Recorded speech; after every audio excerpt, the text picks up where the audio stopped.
Today I'm going to show you how to paint this pheasant portrait on a 25 by 25 inch canvas panel in acrylics. And the first thing I've done is drawn out the bird onto the canvas, given it a coat of acrylic gel medium and then a little bit of burnt sienna into that wet medium to create an imprimatura or a coloured stained ground to paint onto. And when that's dry, I can then start to go over the bird using some Payne's grey and a smaller brush just to qualify those areas now, because they're only just visible, that line drawing, so I just need to make sure I know where those relevant marks are. So I'm now using my fan brush. It's a bristle fan brush, and I'll change over to a little bit more Payne's grey, a bit thicker this time, and I'll start to put in the background. Very, very quick and very loose. This is going to be an Impressionist style painting, but it's going to have a little bit of abstract parts to it here and there, but mainly impressionistic and a little bit of detail where I want the viewer's attention to rest, and that's going to be basically in the head or the face. The rest of it is going to be really quite loose. So I'm mixing up a dark brown now, a reddish brown with a bit of cadmium red and Payne's grey. And then I can use some thicker cadmium red for the area around the face, around the eye, which is very bright red. And then start to put in the basic tones of these feathers here, the tail feathers, and in the body. I can go quite dark in this bottom corner. I want that to blend up into the bird, same with the body on the left hand side.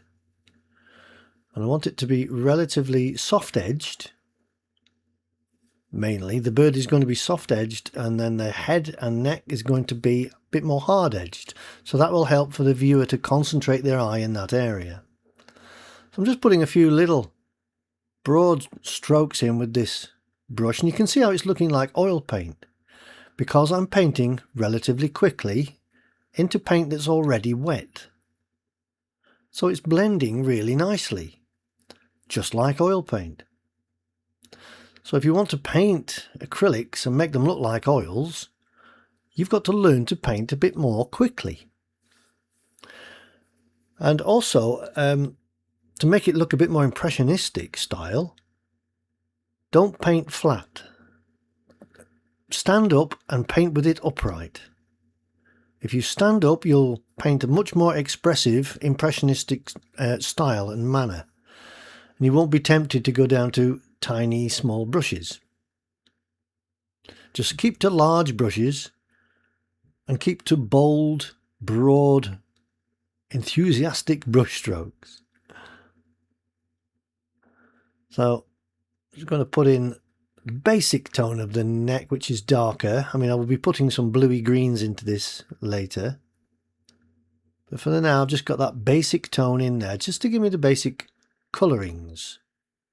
And that's given me, overall, the basic tones of the bird and of the painting. Just put a little bit of lighter orange on that area there and add some of those colours elsewhere just to create a colour harmony. I do that regularly throughout a painting.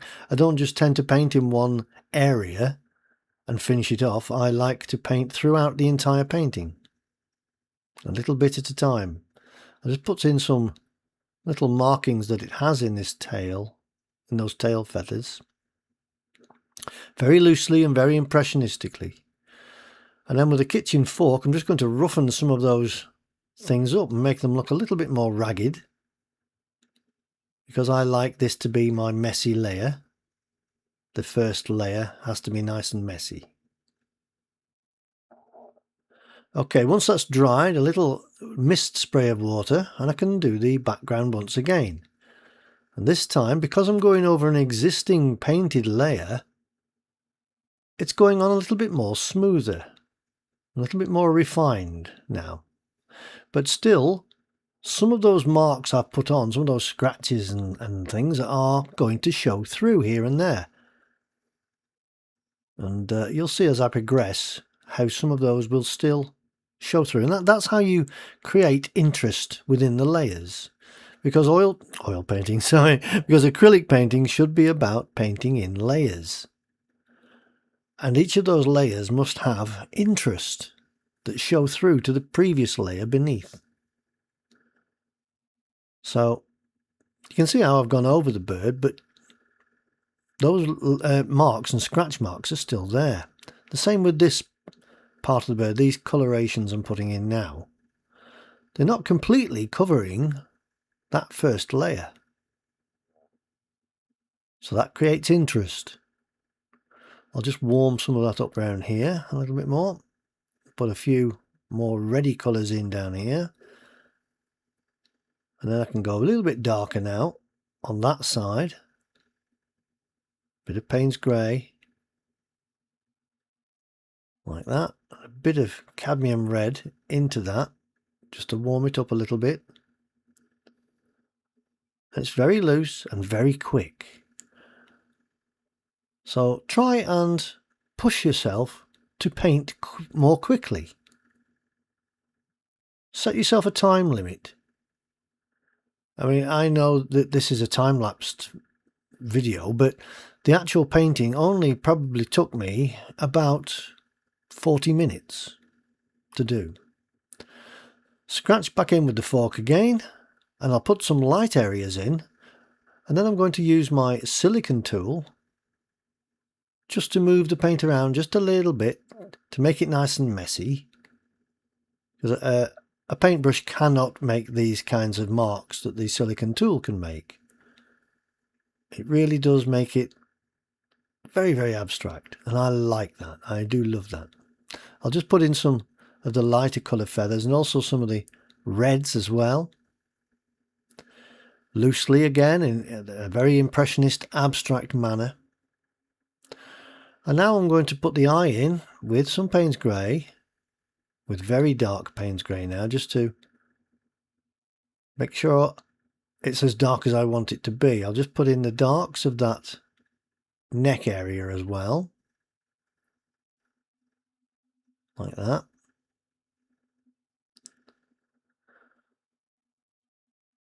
And make it really dark around this area here. Now, in actual fact, it's not drying as... it's drying too slowly now for me for some areas, because I'm painting quick.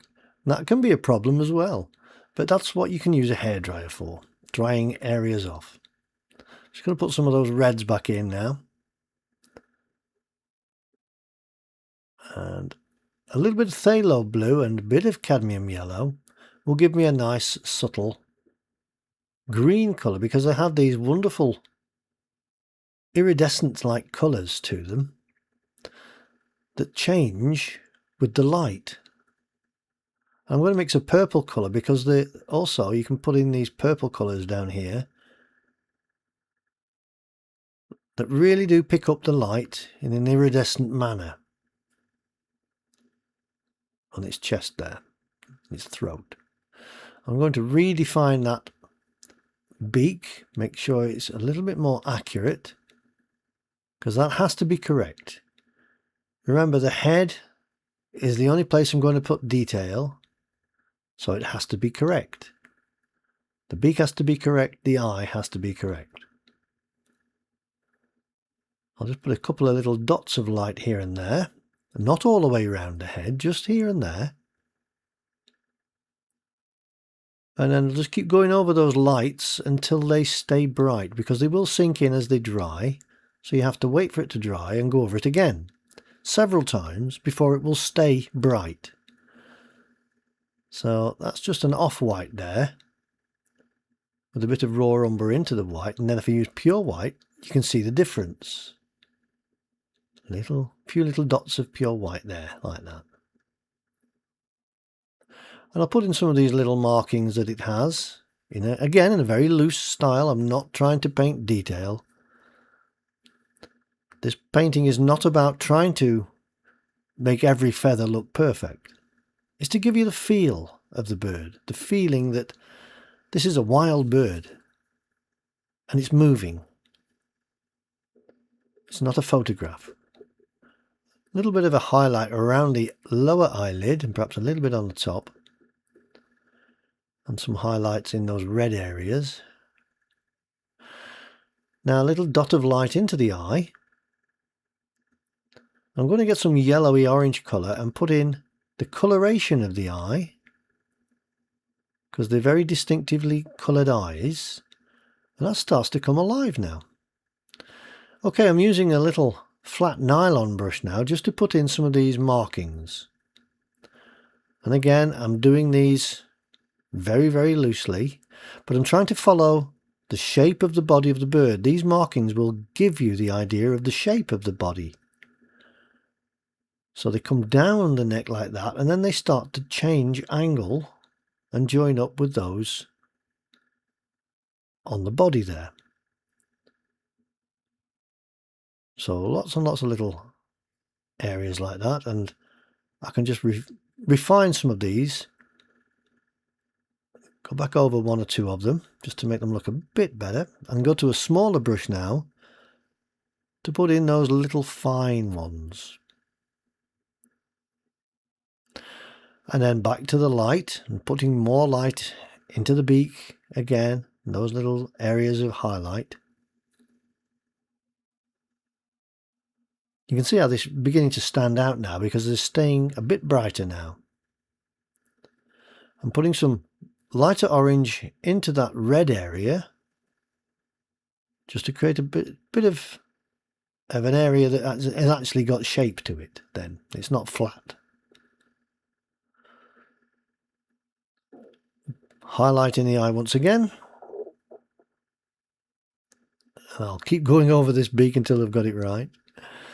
And then a few little markings with this dagger brush to make it look like there's those feathers there on its back running into the tail. And again, just quickly putting in some marks to make it look like those striations in the tail feathers.